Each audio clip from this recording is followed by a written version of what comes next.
I'm remarrying a 23-year-old heiress. Poor people on welfare disappear. Haha. 3 days after we started living apart, I met John. Standing next to him was a young, beautiful woman. She intertwined her arm with John's and seemed to be on guard against me. However, I recognized that woman. Have we met before? Could I be mistaken? As John hurled terrible words at me, I desperately tried to figure out the woman's identity. Then, could it be? I remembered how I came to know this woman, and then the woman's true identity came back to me. At the same time, I couldn't help but burst into laughter. Hey, what are you laughing at? That's creepy. Sorry. It's just that the identity of this woman is someone I know. My name is Alice Johnson, 32 years old, single. I have been working as a nursery teacher, a job I've dreamed of since I was a student.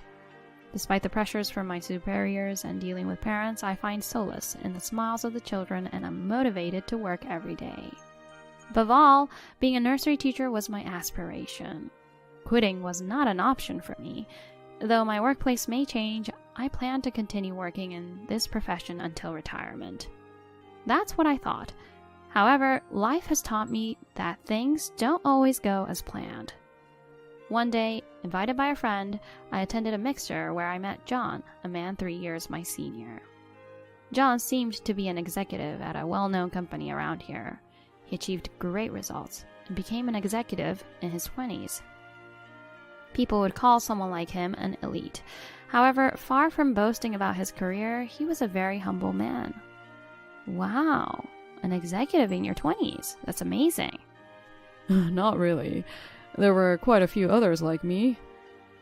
Still, it was impressive to the outside world.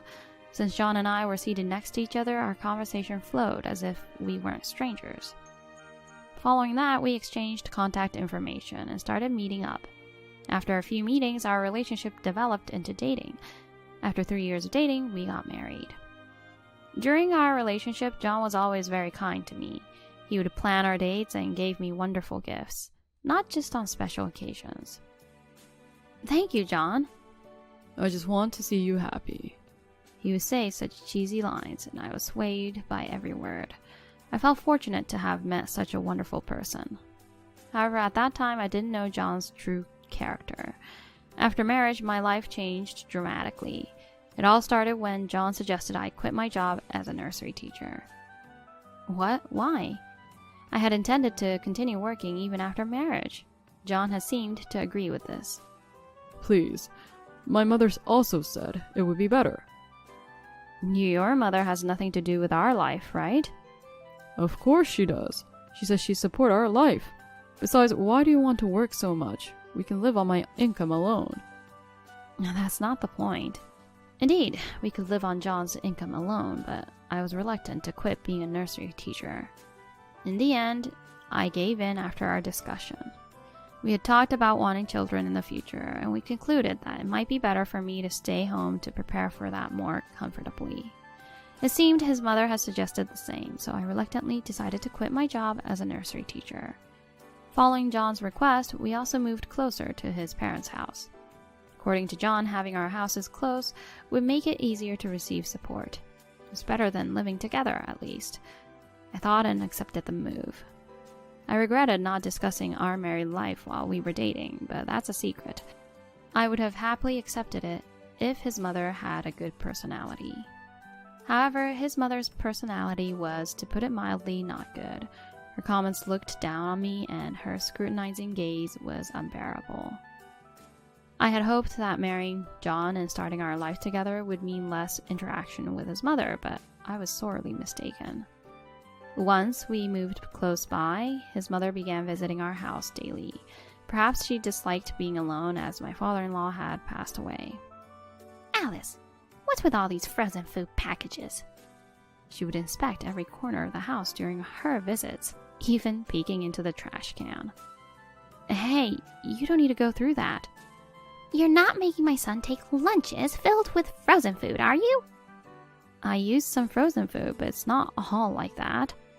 You're a stay-at-home wife now. How can you not make a lunch from scratch? Do you plan to feed our future children frozen food too? I can't believe I got such an unbelievable daughter-in-law. I'm sorry. Am I not allowed to use frozen food now that I'm a stay-at-home wife? Indeed, I ultimately chose this path for myself. However, it was never something I truly wanted. After, the mother-in-law said her piece and left satisfied. All I could do was let out a sigh. Day after day, my mother-in-law would come over just to complain and then leave. There were times she came over when I wasn't home and would say, "Where are you? I came all this way. Hurry back and let me in." She seemed to enjoy tormenting me, using me as an outlet of her stress. Though I've tried to refuse her visits, getting angry every time is exhausting. Eventually, I became cautious, even just going to the convenience store nearby. However, one thing my mother-in-law kept repeating like a mantra was, "When will you have children?" She pressured me about having children every time we met. We haven't been able to yet. What? Are you joking? You must be infertile. Such insensitive comments were her way of blaming me entirely for not having children. According to her, it was all my fault, and John could never be at fault. Yet John continued to be kind to me, considering our challenge with pregnancy as something we should tackle together. He often cared about my health. We don't need to rush the kids. I mean, I'd love to give my mom a grandchild, but you're more important to me, okay? Yeah, thank you. We believed that, with mutual support, we would eventually be blessed with children. However, my hopes never materialized. 2 years later, we still hadn't had any children. By then, my mother-in-law seemed to have given up on the idea of grandchildren and stopped visiting. Simultaneously, John's behavior towards me worsened, and he began to verbally abuse me freely. Perhaps it was the stress of not having children. Or maybe he just started to dislike me. The more I thought about it, the more my thoughts spiraled negatively. But John seemed unconcerned with how I felt. Hey, where's dinner? Why isn't it ready yet? Oh, sorry. It'll be ready soon. Ugh, you're so useless. Can't cook, can't clean, can't get pregnant. My mom was right to be disgusted. Why did I end up with someone like you? I'm sorry. I no longer had the energy to fight back, and I just kept apologizing to John. Seeing me like this only encouraged him to berate me further. Complaints about the food being bad, the cleaning not thorough, even a single hair out of place could trigger a scolding. And after hurling insults at me, he would always say, "This is why you can't get pregnant." I did my best to maintain a healthy diet and lifestyle. I measured my body temperature, kept track of my menstrual cycle, and paid more attention to these things than I did when we first got married. Still, pregnancy eluded us. By this point, John would often refuse to try. I understood he was busy or tired, but if he was going to complain about not having children, shouldn't he be willing to cooperate? If you're going to say that, then cooperate. It's not something I can solve on my own. What? Shut up. Haven't I told you enough times? I'm tired. No matter how much I tried to reason with him, John would only say he was tired and showed no signs of willingness to help. If John wasn't going to cooperate, there was nothing I could do. Whenever I had a moment to myself, I couldn't help but wonder how things had come to this. I found myself wondering if this was the kind of marital life I had envisioned. I couldn't help but think that the relationship between John and me had grown so cold, perhaps it could never be restored. 6 months later, our relationship had further deteriorated. John had stopped coming home altogether. The reasons given were sudden overtime work or drinking parties. On weekends, he claimed to have work, spending little time at home. I suspected he had given up on me and was having an affair. If only he would just say he wanted a divorce. In the end, I had no choice but to live a lonely life at home. On the rare occasions John did come home, he only had harsh words for me. Why do you always look so miserable? It's disgusting. I'm sorry. Where had the John I married gone? He wasn't someone who would say someone else was disgusting. All I could do was try not to upset him further, always apologizing. However, one day after finishing shopping for dinner and returning home, I found John unusually at home. What's going on? Oh, Alice, you're finally back. John spoke cheerfully, which made me wary of his intentions. As I braced myself for what he might say next, he handed me a document. It was a divorce form. Divorce? Yeah, I have no use for you anymore. There's no point in us being a couple anymore. Go ahead, become homeless or live on welfare. I see. The clear statement that he had no use for me filled me with sadness, but at the same time, I felt a sense of relief knowing I could finally escape this life. Understood. I accepted the divorce without hesitation, which seemed to surprise John slightly. I signed the divorce papers and handed them back to him. At that moment, I felt a sense of liberation, taking a deep breath. John told me to leave by the next day, so I went back to my room to pack the essentials. The next day, while John was at work, I left the house and headed to my parents' house. I had informed my parents, but understandably, they were worried about me actually returning home. You can stay at home as long as you need. There's no rush for anything. Encouraged by my mother's words, I resolved to start afresh from tomorrow. 3 days after the divorce, my heart was still healing, but I knew I had to move forward. First, I began looking for a job, browsing job listings in magazines and online. Due to staff shortages, there were many openings for nursery teachers, my former profession. I considered returning to that role, saving several job listings that caught my interest. When I looked at the clock, it was past 4 p.m., an hour since I started my job research.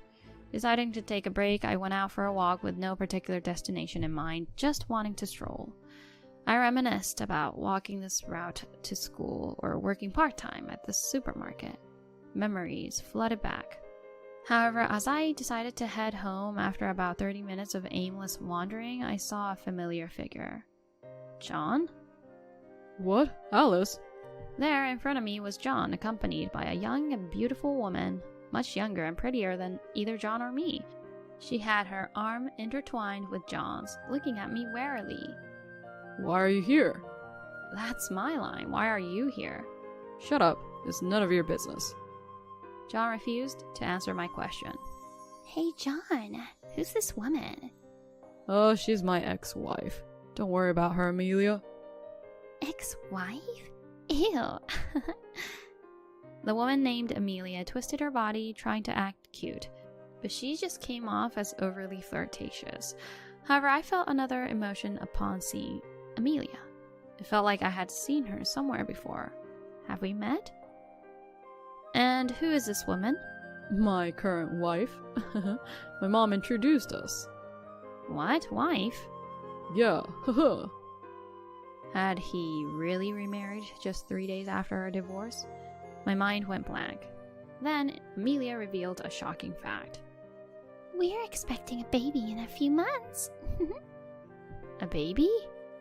Considering the size of Amelia's belly, she seemed to be more than half a year pregnant. That timeline overlapped with when John started not coming home. They must have been involved since then. Anyway, looking at Amelia's face, John reinforced the reality. I'm remarrying a 23-year-old heiress. Poor people on welfare disappear. John said with a dirty laugh, which Amelia echoed with a high-pitched giggle. I'm not on welfare. Shut up.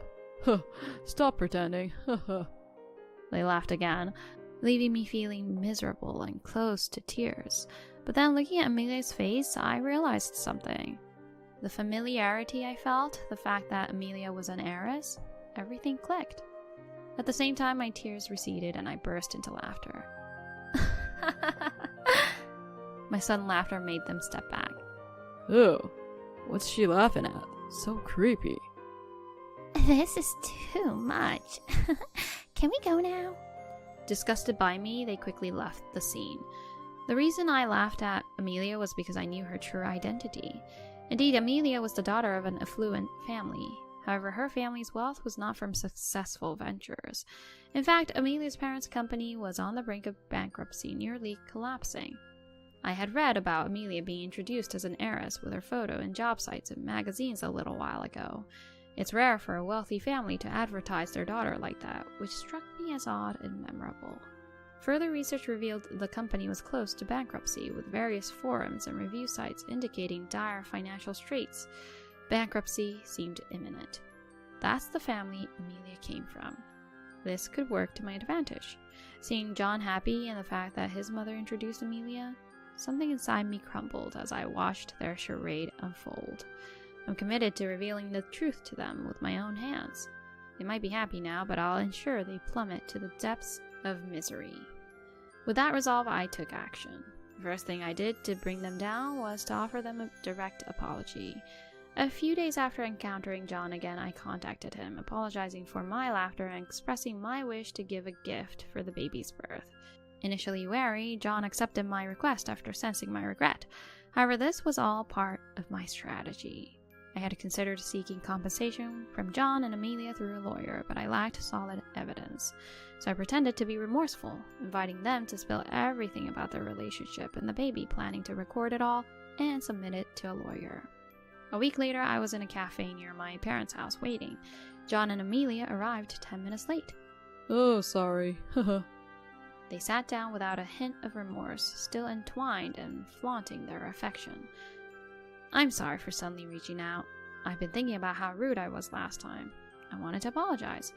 Also, your baby will be born soon, right? Could I give something for the baby? Really? Wow, you're so thoughtful.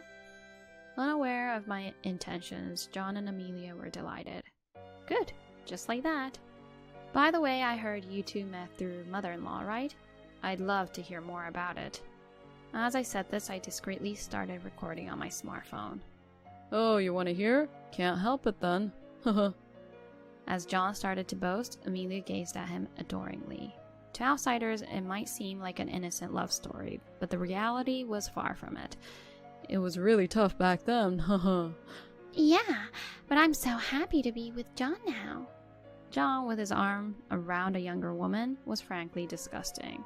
They fell right into my trap, eagerly sharing how much they loved each other, all of it recorded. So, you're happy to have remarried a younger woman?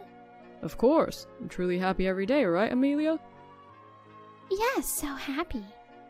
Their lovey-dovey talk lasted over an hour. Keeping a smile and nodding was hard, but the more they comfortably shared, the more it worked in my favor. 3 hours later, we all went our separate ways. Back home, I reviewed the recordings.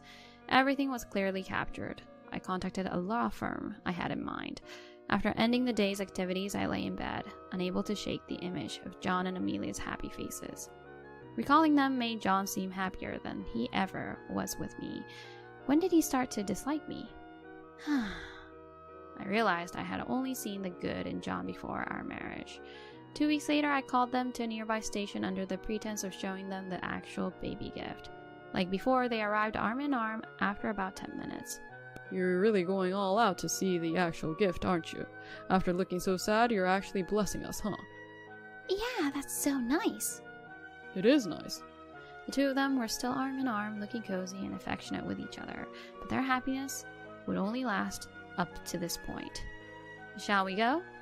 I led them into a taxi. Our destination was a law firm. Unaware of anything, John and Amelia continued to flirt in the taxi, showing a blatant disregard for public scrutiny that was almost impressive. Minutes later, the taxi arrived at the law firm. The love-struck pair followed me without any suspicion, but John soon realized something was amiss. Hey, what is this place? He exclaimed loudly, but it was too late. We were ushered into a conference room by the receptionist. Did you trick us? What's going on? Her loud protests were silenced by the attorney present.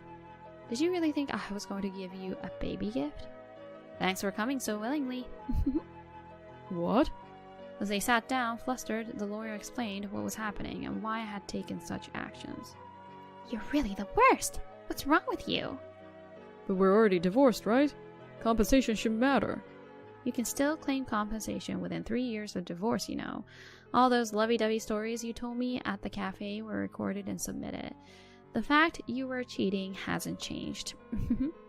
You. John sighed heavily and slouched in his chair, but he sat up quickly when the lawyer mentioned the amount of compensation. $15,000? Impossible. I can't pay that. Oh, can't pay? Why not ask your parents? Amelia looked displeased at my suggestion. Ah, but that might be difficult. Your parents' company is about to go bankrupt, isn't it? No money there. Bankrupt? What do you mean? The company was doing well. John, who had been kept in the dark, widened his eyes in shock at Amelia. Realizing she could no longer hide the truth, Amelia's demeanor changed as she started to reveal everything. Ah, so it's all out then. No need to hide anymore. Yes, my parents' company is on the verge of bankruptcy. I've been planning to milk this old man for all he's worth since we met, given the business was already failing. Never thought I'd get pregnant. You? Calling me an old man? What, just realizing now? I never wanted to marry someone like you. But since I got pregnant, I had no choice. Seriously, the worst. I can't stand it anymore. I want a divorce as soon as possible. Amelia laughed loudly, her persona completely transformed. Shocked by Amelia's true nature, John was visibly distressed. So you've been thinking that about me all along? Tired of pretending. Now that it's come to this, I'm leaving you. Can't stand living with an old man like you. Amelia. The couple, who had appeared so happy moments ago, crumbled effortlessly. While I hadn't known Amelia's true feelings towards John, orchestrating this meeting had satisfied me, as it led to the outcome I desired. In the end, they agreed to pay the compensation in a lump sum. Amelia paid promptly, but John's payment was delayed. I had expected a quick transfer from John considering his salary and started to worry he might be trying to escape his responsibility. However, that concern was resolved a month later when John called me. As soon as I answered the phone, he said, "Help me." It turned out that John's affair had been discovered at his company, making his position there untenable, and he ultimately chose to resign. But he had spent almost all his savings on gifts for Amelia and now found himself without any money. Since he had divorced Amelia, he had no one to turn to. Hey, what if we got back together? I don't have any money to pay the property division. Amelia ran off with another man and I heard her company went bankrupt. I don't know what to do anymore. He made this call with a voice that sounded almost tearful, but of course I had no intention of getting back together with him. Get back together? Don't make me laugh. You're running off with that woman, having no money. That's none of my concern. If you hadn't done something stupid in the first place, none of this would have happened, right? Take responsibility. After I sharply responded, John didn't say anything and just hung up. The next day, whether he borrowed money or not, the full amount I had demanded was deposited into my account. After that, I never heard from John again. Now I'm living at my parents' house, having started working as a nursery teacher again. Indeed, the smiles of children are radiant. The work environment is better than before, and I am enjoying my job every day. Being the one who was left, it was right to divorce John. Not thinking about getting married at all now. Just like I hoped years ago, now all I want is to continue working as a nursery teacher until retirement, living a healthy life.